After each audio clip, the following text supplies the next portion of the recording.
Entra lá, Rede Massa Tibagi. E se você sofre com algum tipo de transtorno alimentar, participe no 3027-9623, que a gente está ao vivo e quem sabe pode te ajudar com informação. A gente começa o nosso programa já falando isso, gente. Transtornos alimentares. Quais são? Bulimia, anorexia, a compulsão alimentar. Todos esses problemas afetam uma parcela grande da população e principalmente os jovens. Olha só. São muitos os fatores que podem levar aos transtornos alimentares. Um distúrbio psiquiátrico que causa disfunções no comportamento alimentar, muitas vezes acompanhadas de preocupação excessiva com o peso e grande sofrimento. Muitas pessoas se arriscam em dietas restritivas na busca do corpo ideal. É quando dá a impressão que apenas pessoas muito magras são bonitas e bem-sucedidas. Atualmente, mais de 70 milhões de pessoas no mundo têm anorexia nervosa, bulimia ou compulsão alimentar. Os transtornos são comuns em adolescentes e o Ministério da Saúde aponta que 10% dos jovens podem ter essa condição. No mês de novembro, um novo estudo da Universidade do Sul da Califórnia mostrou que transtornos alimentares estão diretamente relacionados ao cérebro e não somente à pressão social ou falta de força de vontade. Para entender mais sobre este assunto, a gente vai bater um papo aqui com a Cristiane Renata, nossa nutricionista de hoje. Tudo bem, Cris? Tudo bem, Andréia. É uma alegria estar aqui. Para nós também. E a nossa Lígia Rocha, também psicóloga, ao vivo com a gente, para juntas discutirmos essa questão, porque quando a gente fala que esses números é mais presente nos jovens, a gente acredita que é o advento das redes sociais, essa pressão da idade, da questão social que afeta. É isso mesmo ou não? Começa com a psicóloga, então. Bom, boa tarde a todos, né, os telespectadores. Eu acho importante a gente situar uma questão com relação ao alimento primeiro. Nós temos uma relação afetiva com a alimentação, né, e que é para ser saudável. A nutricionista está aqui para falar, tem a parte de a gente se nutrir com o que a gente precisa, mas é vínculo afetivo. Então, quando a gente está com amigos, com família, época do ano, então, vamos comemorar o Natal. Que linda campanha, estavam fazendo uma campanha para alimentos, né, para as pessoas estarem conectadas. Então, o alimento conecta, o alimento cria vínculos de amizade, até, e nos momentos mais importantes, seja de casamento, até de um óbito, a gente cria conexão com as pessoas, com os alimentos. Ou seja, é para que a gente tenha uma relação saudável com os alimentos. Os transtornos alimentares são uma relação tóxica, uma relação nociva. Um dos fatores, existem vários, e às vezes os transtornos estão associados a outros transtornos psicológicos, mas quando a gente está falando dos jovens, essa particularidade, essa população, a gente pode dizer que está muito correlacionado às transformações que eles estão passando no momento de transição hormonal, física, psicológica, pressões de aceitação em um determinado grupo social e o ideal do corpo perfeito, né? É mais feliz, é mais aceito, é mais amado quem tem um determinado estereótipo. E às vezes a família, que às vezes também traz uma relação disfuncional com peso, pressão para que a filha tenha uma determinada forma, a expectativa de mãe ou de pai, você vai ser modelo, você vai ter tal, vai fazer dança, você precisa de ter o corpo de tal forma. Críticas excessivas vão criando registros internos de uma relação que vai ficando adoecida com o alimento. Então, ao invés de ser conexão, ela está ligada a sofrimento. Como que a nutrição, Cris, lida com isso? Quando você recebe um paciente que tem algum tipo de compulsão, como essas que a gente citou, você muda cardápio, dá mais comida com menos calorias, porque tirar a restrição, ela causa um tipo de compulsão também, né? É uma das causas. A restrição alimentar, uma dieta muito restrita, ela pode gerar essa compulsão alimentar ou um transtorno. O que acontece relacionado com os jovens é essa comparação. Eu quero ser o outro, eu quero ter o corpo do outro. Sim. Na nutrição, o que a gente busca? A gente busca esse paciente, esse cliente a conhecer esse alimento, Lígia, ser amigo desse alimento e entender que ele vai se alimentar até o último dia da vida dele. A gente trabalha com o comportamento. Às vezes eu começo trabalhando ali o café da manhã. Depois eu vou no almoço, refeição por refeição. E quando o paciente ele já vem do psicólogo, ele já vem do médico, psiquiatra, com esse tipo de transtorno, o que eu vou orientar? Eu vou passar segurança para essa pessoa que se ele comer um bombom, tá tudo bem. Mas o que eu posso fazer junto? Eu posso comer uma maçã junto, porque a fibra dessa maçã vai combater esse açúcar, essa gordura do bombom e dar segurança, falar que esse alimento ele vem gerar energia para essa pessoa e buscar amor, porque algo muito restrito, a gente fica, Lígia, mas fica um período e quando a pessoa volta a comer, ela volta numa quantidade muito maior. Eu queria chegar nesse ponto, porque além tem a bulimia, a anorexia, que é o não comer ou vomitar aquilo que comeu, que é por conta disso, mas existe a compulsão alimentar que as pessoas não se sentem saciadas, né? É um comer desenfreado. Isso, né? Que é também uma questão emocional. Sim, muitas vezes para saciar uma série de demandas emocionais ou é transferido, né, para o papel do alimento a compensação de momentos de estresse, situações traumáticas, momentos de muita ansiedade. Quando a gente está falando dos jovens, como a gente percebe alterações de peso, por exemplo, em períodos pré-vestibular? Né? A ansiedade da aprovação, do que a família vai pensar, uma série de eventos em torno desse jovem e ele pode tanto ir para uma restrição alimentar, né, essa relação, como para a compulsão, para compensar toda a ansiedade que ele está sentindo. Quando a Cris está falando desse resgate, desse amor, dessa conexão positiva com o alimento, é um trabalho em conjunto mesmo. É a relação da alimentação resgate, perceber o alimento como um aliado da vida, né, e todos os benefícios que ele traz e paralelo, às vezes até o processo do acompanhamento psiquiátrico, porque dependendo do nível do transtorno, se ele tem correlação com outro transtorno, é necessário medicação, né? Para controlar, por exemplo, muita ansiedade, medicamentos para controle compulsivo, como acompanhamento psicológico, para daí trabalhar também as crenças que essa pessoa traz, né? As informações que ela internalizou sobre o seu próprio corpo, a sua imagem, a sua estima e a sua relação com o alimento. Onde é que essa conexão ela começou a ficar distorcida, começou a ficar tóxica, tanto para evitar alimentos, porque a gente fala, esses são os mais conhecidos, mas a gente tem mais de 12 né, transtornos, a gente tem transtornos muito específicos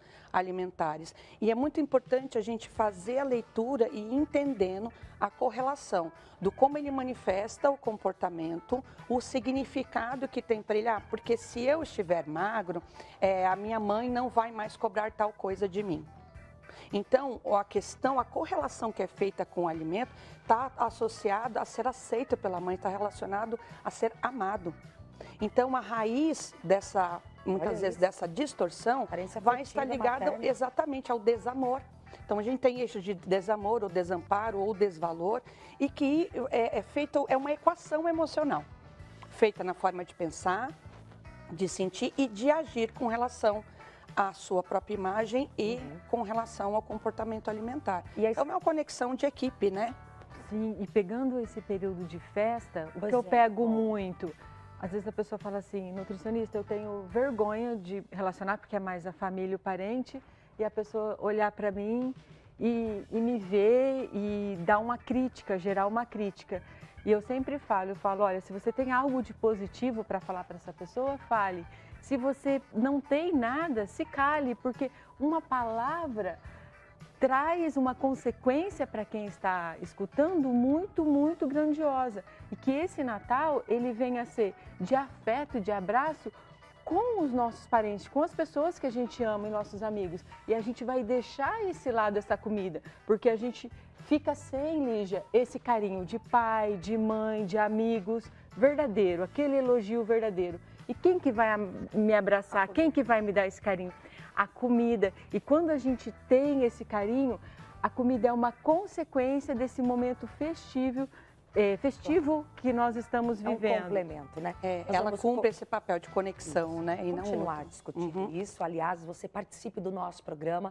A gente está no 3027-9623. As meninas vão continuar. Que chegam pra gente no nosso WhatsApp. Vamos à primeira que chegou. Olha só, gente, no 3027-9623. Tenho diagnóstico de compulsão alimentar, olha isso, desde criança. Qual profissional devo procurar? Introduzir medicações é realmente necessário? Mariana Bayer pergunta pra gente, não deu tempo de ver o bairro dela. Eldorado, que perguntou para nós. Bom, se ela tem esse diagnóstico, precisaria, não sei o contexto, Claro. se é um diagnóstico Desde clínico criança, ou se é, infelizmente, a gente tem rótulos que eles são do senso comum. Nossa, como você come? Você tem compulsão alimentar. É já um diagnóstico médico? Já foi feito um tratamento? Se não, é importante verificar esse diagnóstico se é um trabalho multidisciplinar mesmo, né? Conversar com o nutricionista, conversar com o médico e realmente encaminhar para o psicólogo. Se já tem esse diagnóstico, é necessário mapear que tipo de tratamento, porque existe um diagnóstico então desde criança. E mais, se existe desde criança, provavelmente essa compulsão não deve estar sozinha. Pode estar associado a algum transtorno de ansiedade, a gente fala comorbidade, correlacionado com alguma outra situação. Não sei se a Cris concorda comigo, mas primeiro verificar como que essa pessoa recebeu esse diagnóstico. Passar pelo médico, ouvir a opinião do nutricionista. E a estratégia alimentar é outra também. A estratégia alimentar é outra. O tipo de parto dessa pessoa já vai interferir. Se foi um parto cesárea, um parto que gerou sofrimento nela e na mãe, já vai ter uma consequência com a compulsão alimentar.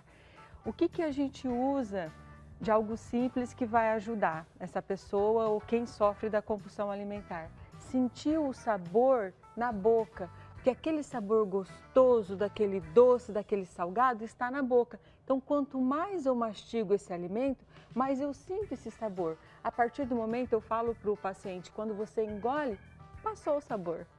Então, a pessoa que valoriza essa comida na boca, mastigar bem, ela vai ficar mais tempo com esse sabor. O que vai acontecer? Vai acontecer vários fatores. Uma que ela vai comer uma quantidade menor, outra que ela vai dar o tempo de comunicação do cérebro e do estômago, que é 15 minutos, é sensacional. O estômago manda um alerta para o cérebro, já estou cheio. Quem come muito rápido é difícil essa comunicação.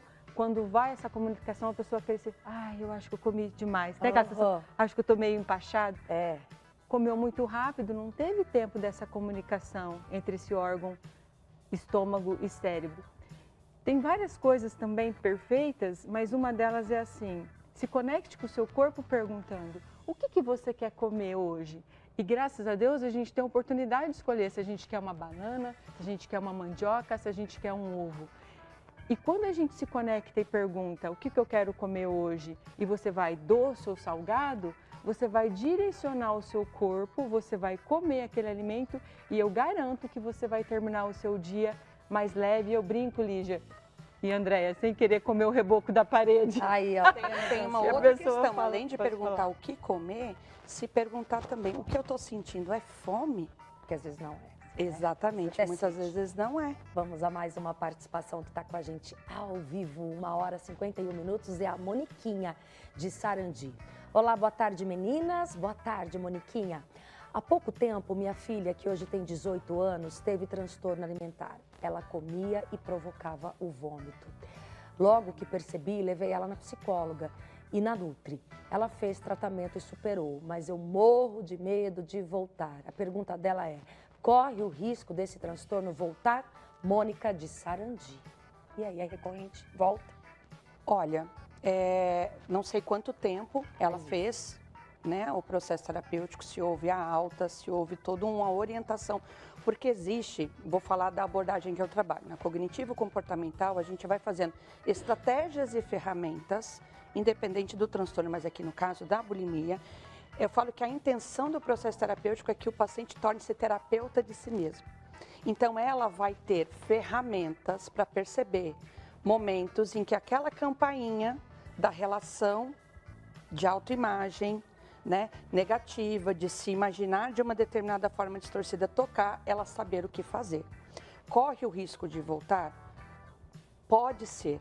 É provável que não, se o manejo no processo em que ela esteve de enfrentamento de bulimia foi longo, foi consistente, foi consolidado. E também é muito importante ter o amparo, orientações para a família. Né? Uma coisa que é importante falar para essa mãe, essa preocupação ela é legítima, mas é muito importante tomar cuidado de não ser aquela preocupação sufocante, né? Com a filha, já confiar, passou pelo processo, tratou, tá bem, validar, nossa, como você tá bonita, como que você tá bem agora, que bom que isso foi superado, essa validação positiva ela é muito importante. Mas a intenção é que a pessoa tem, porque, por exemplo, a gente fala assim, a ansiedade tem cura, um transtorno tem, mas você sabe que o seu gatilho de relação com as situações é ansiógeno. Então, você vai ter que ter ferramentas para lidar com possibilidade de voltar um sintoma ansiógeno elevado. No caso da alimentação também. Opa, eu já tive uma relação que estava em desequilíbrio. Acendeu a luzinha de alerta, ter ferramentas o suficiente para que o transtorno não volte. Perfeito. Lígia, Cris, obrigada. A gente que agradece. Por estar aqui falando com a gente mais sobre este assunto. Um Natal fantástico para vocês. Obrigada pelo ano e até no nosso programa de encerramento do dia 30, que tá lindo e vocês vão estar com a gente. Obrigada. Deus quiser. A gente que agradece por toda a participação. Até o ano que vem. Com muita saúde e paz. Muito boa saúde. E mesa farta. E mesa farta. Mesa farta, muito equilíbrio emocional. Isso é muito bom aí, gente. Este é o nosso